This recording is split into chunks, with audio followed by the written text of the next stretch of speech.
Okay, so Vega Jewelers varu presenting the bouquet. నమస్తే విజయవాడ. నమస్తే. Sorry Suma గారు, నాకు మైక్ ఇవ్వడానికి కొంచెం డిలే అయింది. విజయవాడలో ఇది ప్రీ రిలీజ్ ఫంక్షన్ లా లేదు, సక్సెస్ మీట్ చేస్తున్నట్టు ఉంది. Thank you.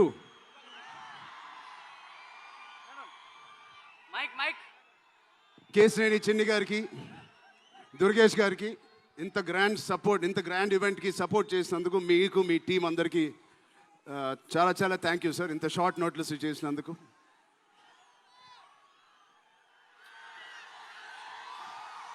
విజయవాడ అసలు మీ అందరి మధ్యలో ఇక్కడికి వచ్చి చేసుకున్నందుకు మీ అందరికీ thank you so much.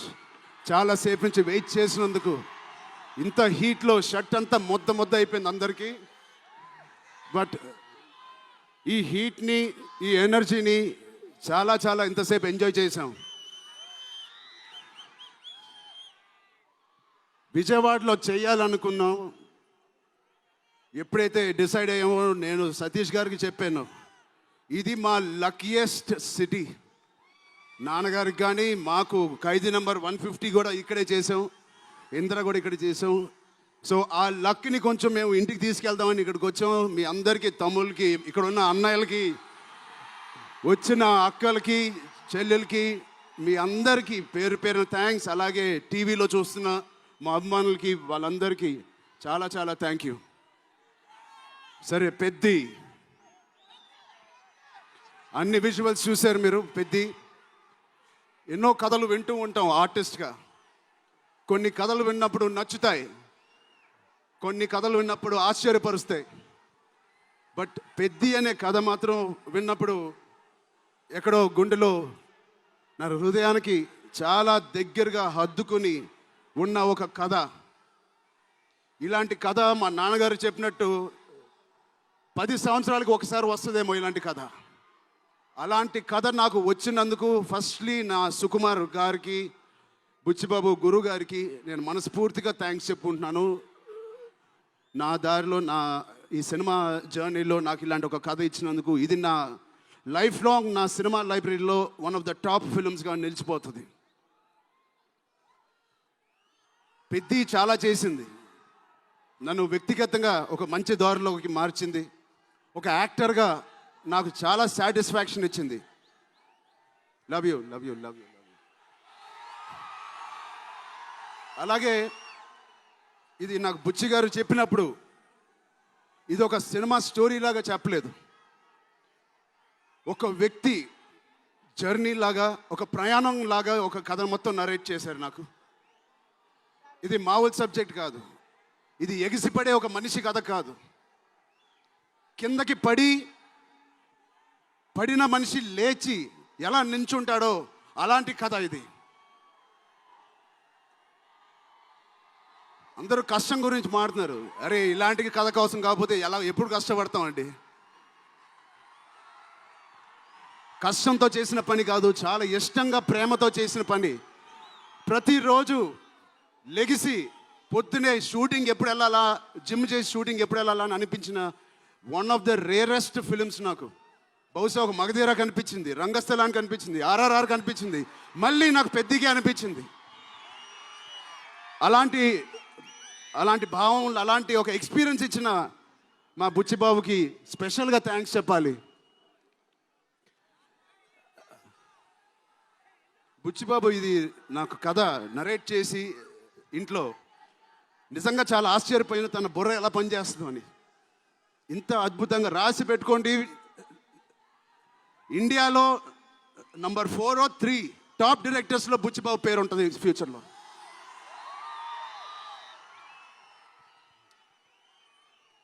So అంత మంచి ఎక్స్పీరియన్స్ ఇచ్చిన బుచ్చిబాబు గారికి చాలా థ్యాంక్ యూ. ఇలాంటి సినిమా ఒప్పుకోవడానికి నాకు ఒకటే బలం నా మనసులో, ఇలాంటి సినిమా చెయ్యాలి అని. ఎవరు కాదు, అది మీరే మీకోసమే. నిజంగా ఏ ఆర్టిస్ట్కైనా వాళ్ళ అభిమానుల నుంచి, వాళ్ళ శ్రేయోభిలాషుల నుంచి ఇలాంటి ఎక్సైట్మెంట్, ఇలాంటి ఎంకరేజ్మెంట్ లేకపోతే ఎందుకు చేయాలండి సినిమాలు? హాయిగా ఇంట్లో కూర్చొని వేరే పని చేసుకోవచ్చు. మీకోసం చేతులు ఇరక్కొట్టడమే కాదు, రక్తం చింది కూడా పని చేస్తాను మీకోసం.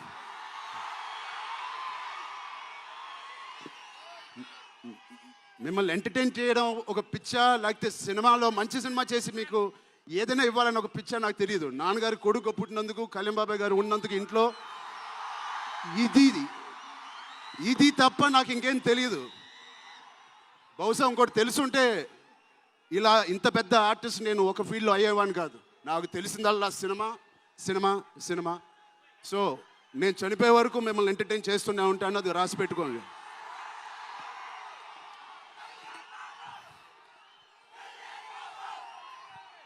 సో మా టెక్నీషియన్స్ గురించి మాట్లాడాలంటే ఫస్ట్ మా రత్నవేల్ గారి గురించి. ఇది 4వ సినిమా రత్నవేల్ గారితో. ఇంత బ్యూటిఫుల్గా మమ్మల్ని అందరినీ ప్రజెంట్ చేసి ఆయన సీనియారిటీని మాకు సపోర్ట్గా ఇచ్చిన ర్యాండీ గారికి ఆయన స్పెషల్ థ్యాంక్ యూ. అలాగే పనిచేసిన అవినాష్ కొల్లా గారికి థ్యాంక్ యూ సో మచ్. అద్భుతంగా ఇచ్చారు మా పెద్ద వరల్డ్ని. Naveen Nooli thank you so much, fantastic editing. మిగతా టెక్నీషియన్స్ అందరూ, మా అనంత్ శ్రీరామ్ గారు, బాలాజీ గారు, మా choreographer Jani master, Bosco master, thank you so much. మిగతా సింగర్స్ అందరికీ థ్యాంక్ యూ సో మచ్. మా సతీష్ గారి గురించి చెప్పాలి.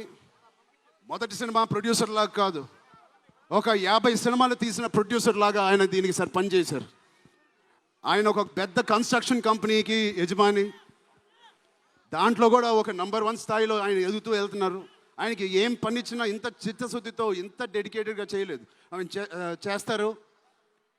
మామూలుగా నేను పనిచేసిన 1-2 ప్రొడ్యూసర్లు టీ తాగి భోజనానికి వచ్చి వెళ్ళిపోతారు. అలాంటి టీ తాగి వెళ్ళే ప్రొడ్యూసర్ కాదు. ఎవ్రీ డే 3 పూటలు అంటే 8 అవర్స్ మాతోనే గడిపినాడు. నాకు ఒక్కరోజు గుర్తులేదు ఆయన సెట్లో లేకుండా. అంత బాగా ఆయన ఇలా మాకు సపోర్ట్ చేసినందుకు వెన్నుపోటు కాదు సారీ వెన్నంట మాకు ఉన్నందుకు సతీష్ గారు థ్యాంక్ యూ సో మచ్. అలాగే మా కో ప్రొడ్యూసర్స్ అండ్ ప్రెజెంటర్స్ మైత్రి రవి గారికి, నవీన్ గారికి కూడా థ్యాంక్ యూ. B4U వాళ్ళకి కూడా thank you. India wide release చేస్తున్న మా జియో సినిమాకి కూడా చాలా థ్యాంక్ యూ. టీ సిరీస్ మ్యూజిక్కి చాలా థ్యాంక్ యూ. ఇంకా ఎవరెవరు అసోసియేట్ అయ్యారో వాళ్ళందరికీ చాలా చాలా thank you. Rahman sir, you are the biggest pillar of Peddi. మేమందరం ఎంత కష్టపడ్డామో 2.5 సంవత్సరాలు, 280 రోజులు, దాన్నన్నిటినీ మీరు దగ్గర తీసుకొచ్చి దానికి ఒక ప్రాణం పోస్తున్నారు. రోజు 6 గంటల మార్నింగ్ వరకు పనిచేసి పడుకుంటున్నారు ఆయన డెడికేషన్కి, ఆయన సినిమాలో పనిచేస్తున్నందుకు చాలా చాలా చాలా థ్యాంక్ యూ.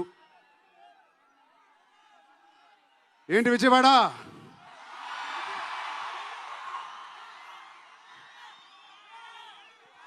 ఈసారి ఎవరి పేరు మర్చిపోలేదు కదా నేను.